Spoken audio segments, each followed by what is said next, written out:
At my daughter's graduation, husband declared, I'm beginning a new life without you. His girlfriend sat nearby. I smiled. Well done. For honesty gave him divorce papers, he yelled. I've decided to start a new life without you. The words hung in the air of the upscale restaurant where we'd gathered to celebrate my daughter's college graduation. James, my husband of 28 years, stood with his champagne glass still raised, his announcement displacing the toast he was supposed to be making to Emily's achievements. The clinking of silverware ceased. Conversations halted mid-sentence. 50 pairs of eyes darted between James and me, waiting for my reaction. For the tears, the shouting, the dramatic exit everyone expected. Instead, I smiled. Congratulations on your honesty. My name is Laura Bennett. I am 54 years old, and until this moment, I had been playing the role of the devoted wife and mother perfectly. I put my own career aspirations on hold to support James through 3 business ventures, 2 career changes, and countless finding himself phases. I raised our brilliant daughter, Emily, who sat beside me now, her graduation cap still perched on her head, her expression frozen in horror. From the corner of my eye, I could see Jessica Harper, James's much younger girlfriend, shifting uncomfortably at the back table where she sat with people I had considered friends for decades. The same friends who apparently knew about the affair but never thought to tell me. The same Jessica who had attended our Christmas parties, who had once called me for advice about her career. With practiced calm, I reached into my handbag and pulled out a sealed cream-colored envelope. I placed it gently beside James's plate. What's this? He asked, his triumphant expression faltering. Something for you to read later, I replied, keeping my voice steady. I turned to Emily, whose face had gone pale. I kissed her cheek. I am so proud of you, sweetheart. This day is still about your accomplishment. Then I stood, smoothed my dress, and addressed our stunned guests. Please enjoy your meal. I wish you all a lovely afternoon. With that, I walked out of the restaurant, my head held high, feeling 50 pairs of eyes following me. The heavy door swung shut behind me, cutting off the beginning of anxious murmurs. Outside, the Augusta summer heat hit me like a wall, but I welcomed it. For the first time in years, I could breathe freely. Behind me, I heard the restaurant door open and slam shut, followed by James's voice, no longer confident, but high-pitched and frantic. Laura, what the hell is this? What have you done? I kept walking, allowing myself a small smile. The envelope I'd handed him contained the beginning of my revenge, one I'd been meticulously planning for months. I had always been the practical one in our marriage. While James dreamed big and took risks, I maintained the stability our family needed. I was the one who saved for Emily's education when James invested unwisely in his friend's restaurant venture. I was the one who worked extra hours as a finance manager at Triumphant Corporation when his midlife crisis led him to quit his stable position to follow his passion selling handcrafted furniture. A passion that lasted approximately 6 months before he grew bored. My own dreams opening a financial consultancy for women were perpetually on hold. After Emily graduates, I told myself after James finds stability. 3 months ago, I noticed discrepancies in our joint accounts. Small transfers to an account I didn't recognize. Having spent 20 years managing our family finances, these irregularities stood out like red flags. I could have confronted James immediately, but something held me back. Perhaps it was intuition. Or perhaps it was the growing distance between us over the past year. Instead, I began quietly investigating. What I discovered was worse than I imagined. James had been systematically moving funds to a separate account for over a year. He had also been taking Jessica to expensive restaurants, purchasing jewelry, and looking at beachfront property, all while telling me we needed to tighten our belts for retirement. Then came the text messages I discovered when James left his phone unlocked. Messages about their new life together. Messages about how he was finally breaking free. Messages about their plans for the day after Emily's graduation, the day he had chosen to make his grand exit from our marriage. What James had forgotten, or perhaps never fully grasped, was that I had been a financial professional for 30 years. I understood money trails. I knew how to trace assets. And most importantly, I remembered the prenuptial agreement we had signed 28 years ago when I had more family money than he did. The agreement he had insisted upon, ironically, to protect his future earnings, contained a fidelity clause that would prove to be his undoing. While James plotted his escape with Jessica, I was building my case. I consulted with attorneys. I documented every hidden transfer. I gathered evidence of their affair. I prepared divorce papers. I timed everything perfectly, knowing James would want to wait until after Emily's graduation to avoid ruining her big day.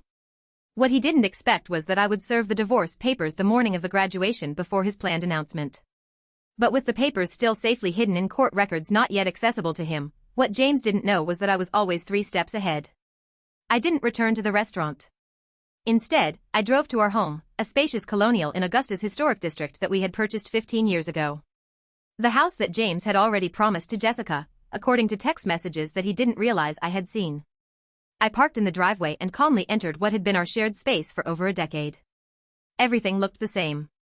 The family photos on the walls, the antique grandfather clock that had been my father's, the worn leather couch where James and I had once dreamed of our future together. Yet everything had changed. I went upstairs to the master bedroom and opened the closet. James's clothing was already packed in suitcases, hidden in the back, ready for his planned departure tomorrow. I smiled at his predictability. He had always been meticulous about clothing, but careless about the important things. My phone buzzed incessantly with messages from friends at the restaurant, from Emily, even from James's sister Sarah, who had flown in for the graduation. I responded only to my daughter. I'm okay. This isn't your burden to carry. Enjoy your graduation day. We'll talk tonight. I love you. I had protected Emily from the truth for months, not wanting to overshadow her final semester with family drama. She would be angry that I hadn't told her, but I knew she would understand eventually. Emily had inherited my practicality along with her father's charisma, a powerful combination that had helped her graduate with honors. 3 hours later, I heard James's car in the driveway. The front door slammed open. Laura! He shouted, his voice echoing through the house. Where are you? I was sitting in the living room, calmly reviewing documents on my laptop. I closed it as he stormed in, his face flushed with anger, the envelope clutched in his hand. What is the meaning of this? He demanded, waving the papers. You served me with divorce papers today of all days. I thought it aligned nicely with your plans, I replied calmly. You wanted to start your new life. I'm simply helping facilitate the transition. You had no right to. I had every right. I interrupted, my voice steady. Just as you had every right to choose Jessica. We all make choices, James. The prenup expired years ago, he said, his voice suddenly smug. Any lawyer will tell you that. I allowed myself a small smile. Actually, it didn't. Section 12 specifically states that the fidelity clause remains in effect for the duration of the marriage. Your lawyer should have explained that to you. Oh, wait. You didn't consult one, did you? The color drained from his face as reality sank in. The prenup he had insisted upon to protect his potential wealth would now cost him everything. The house, the vacation property in Savannah, his portion of our retirement accounts. His grand gesture at the restaurant had just become the most expensive announcement of his life. You can't do this to me, James said, collapsing onto the couch. We built this life together, and you chose to end it, I replied, though not in the way you planned. James's phone buzzed persistently in his pocket. He glanced at it, then ignored it. Jessica, no doubt wondering where he was and why he wasn't following their carefully orchestrated plan. You've always been calculating, Laura. But this is cold, he said, trying a different approach. What about our history? 28 years together means nothing. I studied him. This man I had loved for nearly 3 decades. The man who had held my hand through 2 miscarriages before we had Emily. The man who had once surprised me with a weekend trip to Charleston for our 10th anniversary. When had he changed? Or had he always been this person, and I had been too devoted to notice? Our history meant everything to me, I answered truthfully. That's why your betrayal hurt so deeply. His expression softened momentarily, perhaps seeing an opening. Then maybe we can fix this. I made a mistake. People make mistakes.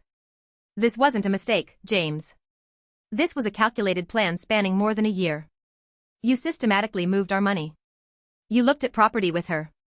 You planned to announce our separation publicly to humiliate me. His face hardened again. You're exaggerating. Am I? I picked up my phone, opened the recording app, and played his own voice. After the graduation, I'll tell her it's over. A public setting is better. She won't make a scene in front of everyone. Then Jessica's voice. And she has no idea about the money. James again. None. Laura trusts me completely. That's her weakness. The blood drained from his face. You recorded our conversations? That's illegal. Not in Georgia when one party consents, I responded. And not when it's in your own home. I didn't record your private moments with Jessica. I'm not cruel, just the conversations about your plans to defraud me. James stood suddenly, agitated. I need to make some calls. Of course, I said. Your attorney might be a good start. I'll be staying at Sarah's tonight. Sarah's? He sputtered. My sister's house. I nodded. She's quite upset with you actually. She was the one who first spotted you and Jessica together last Christmas. She didn't tell me immediately. She confronted you first. You promised her it was nothing, that you would end it. When she realized you hadn't, she came to me. This was another blow he hadn't anticipated. Sarah and I had always been close, but James never imagined his own sister would choose my side. Everyone's betraying me, he muttered. Ironic, isn't it? I gathered my purse and a small overnight bag I had packed earlier. You have until tomorrow evening to remove your things from the house. After that, the locks will be changed. As I headed toward the door, James called after me, desperation in his voice. What about Emily? Have you thought about how this affects her? I paused, anger finally breaking through my calm facade. Don't you dare use our daughter as a shield, James. You certainly weren't thinking about her when you were planning your new beachfront life with Jessica. His phone buzzed again. This time, he looked at it and groaned. Problem? I asked. Jessica is at the apartment already. She's moved her things in. I couldn't help but smile. The apartment you put in both your names? The lease you signed last month? James nodded, looking confused. You might want to check with the leasing office. That application was flagged for credit issues and never completed. The agent called our home phone to verify information. I handled it myself. I walked out the door, leaving James to face the first of many consequences. His perfectly planned new life was unraveling faster than he could process. Sarah lived in a charming bungalow across town close to the university where she taught literature. When I arrived, she greeted me with a fierce hug. I just heard from Emily, she said, pulling me inside. Are you okay? I'm better than I expected, I admitted, following her to the kitchen where a bottle of wine was already open. I never thought James would make such a spectacle, Sarah said, pouring 2 glasses. The restaurant in front of everyone. He's lost his mind. It was meant to humiliate me, I explained, accepting the glass. A public rejection, so I couldn't fight back without looking hysterical. Sarah's face darkened. My brother always did have a flair for drama, but this is beyond anything I expected from him. We settled in her sunroom, surrounded by potted plants and bookshelves. Sarah had never married, preferring her independence and academic pursuits. Over the years, I had sometimes envied her freedom. What did you put in that envelope that made him so upset? She asked. I explained the contents, the divorce filing, the evidence of his financial deception, and most importantly, the prenuptial agreement that would leave him with far less than he had planned. The prenup? Sarah mused. I remember when he insisted on it. Father had just given him that money for his first business, and he was so worried about protecting it. She laughed bitterly. The irony is delicious. My phone rang. Emily. I took a deep breath before answering. Mom, she said immediately, her voice strained. I'm coming over to Aunt Sarah's. Honey, you don't have to. I'm already on my way, she interrupted. Dad is telling everyone you've lost your mind, that you've been planning this for months. He's saying horrible things. Of course he was. James always rewrote narratives to cast himself as the victim. Let him talk, I said. The truth will become clear soon enough. 20 minutes later, Emily arrived, still in her graduation dress, but with her makeup smudged from crying. She fell into my arms like she used to as a child after a nightmare. Why didn't you tell me? She asked, her voice muffled against my shoulder. I didn't want to ruin your final semester, I explained. You worked so hard for this day. She pulled back, wiping her eyes. Well, Dad took care of ruining it. Anyway, we moved to Sarah's living room where Emily finally got the full story, how I had discovered the affair, the financial deceptions, and the plans James and Jessica had made. I knew something was off with Dad. Emily admitted. He's been different. Distracted, always on his phone, but I never imagined. None of us want to see these things in people we love, Sarah said gently. My phone buzzed with a text message from Robert Thompson, my attorney. The emergency filing had been approved. The accounts I had identified were frozen, pending the divorce proceedings. James now had limited access to funds, enough for living expenses, but not enough to follow through on the property purchases he had planned with Jessica. I showed the message to Sarah and Emily. Good, Emily said firmly. He deserves it. My daughter's loyalty warmed me, but I wasn't naive. He's still your father, I reminded her. Your relationship with him is separate from what's happening between us. Emily shook her head. Maybe someday, but right now, I can't even look at him. He hugged me this morning and told me how proud he was, all while planning to blow up our family hours later. The doorbell rang, interrupting our conversation. Sarah went to answer it, returning moments later with a troubled expression. It's James, she said. And he's not alone. I steeled myself as Sarah led James and Jessica into the living room. Jessica looked uncomfortable, shifting her weight from one foot to the other, her eyes darting around the room. She was 37. Not exactly a trophy wife, but still 17 years my junior with shoulder-length blonde hair and the kind of confidence that comes from never having faced real hardship. James, by contrast, looked furious. His earlier desperation had hardened into anger. Laura, you need to stop this insanity, he demanded. Unfreeze the accounts. We can discuss this like reasonable adults. Emily stood up, placing herself slightly in front of me. Maybe you should have tried being reasonable before announcing to everyone that you were leaving Mom. James's eyes widened as if just noticing our daughter. Emily, this doesn't involve you. Doesn't involve me? She echoed incredulously. You blew up our family on my graduation day, and it doesn't involve me. Jessica touched James's arm. James, maybe we should go. He shook her off. No, I'm not leaving until Laura agrees to be rational about this. Sarah folded her arms. My sister-in-law seems to be the only rational person in this scenario. You're the one who created this mess, James. I remained seated, watching the drama unfold. For years, I had been the peacemaker, the one who smoothed over conflicts and kept everyone happy. That role was exhausting and I had finally set it down. The accounts will remain frozen until the preliminary hearing, I said calmly. That's in 3 days. The judge will determine appropriate asset division at that time. 3 days? James sputtered. What am I supposed to do for 3 days?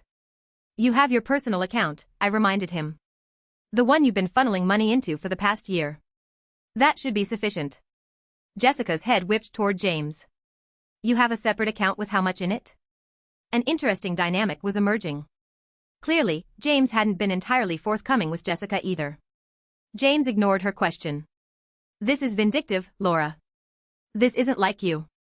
Perhaps you never really knew me, I replied. Just as I apparently never really knew you. Emily turned to Jessica. Did you know he was going to announce it like that at my graduation celebration? Jessica had the decency to look ashamed. I thought he was going to talk to your mother privately. The announcement today was unexpected. James shot her a betrayed look. Cracks were already forming in their united front. I think you both should leave, Sarah said firmly. You've upset Emily enough for one day. Emily, James pleaded. You understand that relationships change, don't you? Sometimes people grow apart. My daughter's face hardened in a way I had never seen before. What I understand is that you're a coward who couldn't even give Mom the dignity of a private conversation. What I understand is that you were stealing from our family while I was working 2 jobs to help pay for my textbooks because you said money was tight. James paled. That's not how it was. It's exactly how it was. Emily cut him off. Please leave, Dad. I can't look at you right now. The silence that followed was deafening. Finally, James turned to go, Jessica trailing behind him. At the door, he paused and looked back at me. This isn't over, Laura. I'll fight you on this. I met his gaze steadily. You're welcome to try. After they left, Emily collapsed next to me on the sofa, tears streaming down her face. I've never talked to Dad like that. I wrapped my arm around her shoulders. Sometimes standing up for what's right is painful. Sarah brought us fresh glasses of wine. To new beginnings, she said, raising her glass. Indeed, I thought. This ending was just the beginning of something new. The preliminary hearing took place in a small courtroom on a rainy Tuesday morning. I arrived with my attorney, Robert, while James came with a lawyer he had hastily retained, a young associate from a firm that specialized in corporate law, not family matters. James's poor choice of representation was yet another consequence of his rushed planning. The judge, an older woman with sharp eyes and no patience for dramatics, reviewed the prenuptial agreement carefully. This document appears to be in order, she said, looking over her reading glasses at James's attorney. Do you contest its validity? The young lawyer cleared his throat. Your Honor, we believe the agreement has expired due to the length of time that has passed. Section 18 clearly states that the duration is for the term of the marriage plus any legal proceedings resulting from its dissolution. The judge read aloud. There is no expiration date indicated. James leaned forward to whisper urgently to his lawyer, who looked increasingly uncomfortable. Furthermore, the judge continued, the evidence of systematic fund transfers appears to violate the financial disclosure requirements in Section 23. She shuffled through the papers, then looked up. I am ruling to maintain the freeze on joint accounts pending full financial discovery. Mr. Bennett's personal account will remain accessible to him. The family home will remain in Mrs. Bennett's possession during proceedings, as stipulated in the prenuptial agreement's infidelity clause. James's face flushed dark red. This is outrageous, he muttered loud enough for me to hear. The judge fixed him with a stern look. Mr. Bennett, I suggest you review the agreement you signed more carefully. This court will reconvene in 30 days for the full hearing after discovery is complete. As we left the courtroom, James caught up to me in the hallway. Laura, please. We need to talk about this reasonably. 28 years together has to count for something. It counted for everything, I replied. Until you decided it didn't. I walked away, leaving him standing alone in the courthouse corridor, the weight of his choices finally beginning to sink in. Word spread quickly through our social circle. Friends called daily, some offering support, others seeking gossip. I maintained a dignified silence about the details, simply saying, James and I are separating. These things happen. Meanwhile, James's carefully constructed facade was crumbling. The image he had cultivated, successful businessman, devoted family man, was tarnished beyond repair. The financial freeze meant he couldn't follow through on promises made to Jessica. The beachfront property they had been planning to purchase fell through. The luxury car he had put a deposit on had to be cancelled. 2 weeks after the hearing, Sarah called me, her voice tinged with amusement. Have you heard the latest? Jessica moved out. Already? I wasn't entirely surprised, but the speed was impressive. Apparently, she discovered that James's business isn't doing as well as he claimed. The substantial savings he talked about don't exist. She told her friend Jennifer that she didn't sign up to date a man with financial problems. I couldn't help but laugh. He always was good at creating illusions. Meanwhile, I was rebuilding. The financial security I had always maintained, separate from our joint accounts, gave me freedom James hadn't anticipated. I rented a small office space downtown and began setting up the consultancy I had dreamed about for years. My first clients were 2 women going through divorces of their own. Word of mouth brought more. I specialized in helping women understand their finances during major life transitions, divorces, widowhood, career changes. The work was immediately fulfilling in a way my corporate job never had been. Emily, who had accepted a job with a marketing firm in Charleston, called me regularly. I'm so proud of you, Mom, she told me after I described my growing client list. You're helping people during their worst moments. I'm just doing what I wish someone had done for me earlier, I replied. Preparing women for whatever might come. Being needed for my expertise rather than my caregiving was a novel and empowering experience. The final divorce hearing fell on what would have been our 29th anniversary. A fitting end to a chapter of my life that had lasted nearly 3 decades. James arrived looking haggard. I later learned that his business was struggling without my financial support and guidance. Jessica was long gone, already dating a real estate developer from Savannah. Most of our mutual friends had distanced themselves from him after learning the full story of his deception. The judge upheld the prenuptial agreement in its entirety. James left with his personal possessions, his struggling business, and the money in his private account, which after paying his attorney, was barely enough to secure a small apartment. I retained our home, my retirement accounts, and 70% of our joint investments, exactly as the prenuptial agreement stipulated in cases of infidelity. The justice was poetic. The very document James had insisted upon to protect himself had become his downfall. As we left the courtroom, James approached me one last time. I made a terrible mistake, he said quietly. Is there any chance we could? No, I interrupted. Gentle but firm. That door is closed. I understand, he replied. And for once, I believed he did. I hope you find happiness, Laura. You deserve it. It was perhaps the first honest thing he had said to me in years. 6 months later, my consultancy, Bennett Financial Transitions, was thriving. I had moved from the small office to a larger space and hired 2 associates. I specialized in helping women secure their financial futures, particularly through major life changes. Emily visited often, proud of what I had built. You know what's ironic? She said during one visit. If Dad had just been honest from the beginning, he might have kept half of everything. Sometimes people can't see beyond what they want in the moment, I replied. The woman who had once defined herself as James's wife and Emily's mother had discovered a new identity. Mentor, business owner, and advocate. The envelope I had handed James at the restaurant hadn't just been my escape plan. It had been the key to a door I never knew existed. Behind it, I found not just revenge, but reinvention. In securing my financial future, I had also reclaimed something far more valuable, myself.